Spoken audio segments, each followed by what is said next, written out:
On les a considérés comme des outsiders, mais les requins bleus du Cap-Vert se révèlent comme des adversaires redoutables pour ce mondial 2026.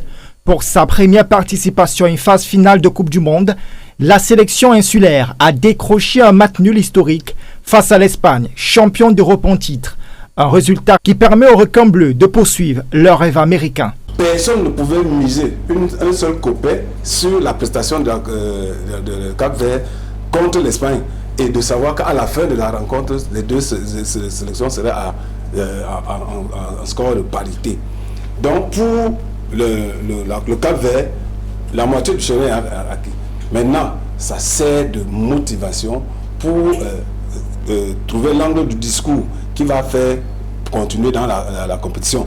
Et ça sert d'avertissement pour l'Espagne. L'homme du match de la rencontre est sans conteste le gardien capverdien Vozinha. Véritable muraille face aux assauts espagnols, le portier de 40 ans a réalisé 7 arrêts décisifs pour préserver le score. Josimar Diaz nous montre qu'il n'y a pas d'âge pour les exploits. Plus vous prenez même de l'âge, plus vous avez de l'expérience. Et il a montré devant l'Espagne que le Cap-Vert, bien qu'un pays méconnu du monde du football mondial, qui arrivait pour la première fois, avait quand même des personnes de son rang qui pouvaient tutoyer et mettre à mal des grandes équipes comme l'Espagne. Pendant ce temps, la Tunisie a choisi de réagir après son début du tournoi compliqué. La Fédération tunisienne de football a confié les commandes des Aigles de Carthage à l'entraîneur français Hervé Renard, nommé jusqu'à la fin de la Coupe du Monde 2026, en remplacement de Sabri Lamouchi, limogé après la lourde défaite 5-1 face à la Suède. C'est un sapeur-pompier qui vient éteindre un feu. Je pense que s'il réussit à stabiliser au moins la défense, parce que prendre 10 buts en 2 matchs, je pense que ce qu'Hervé Renard vient faire, c'est d'abord de faire que la Tunisie n'encaisse pas beaucoup de buts.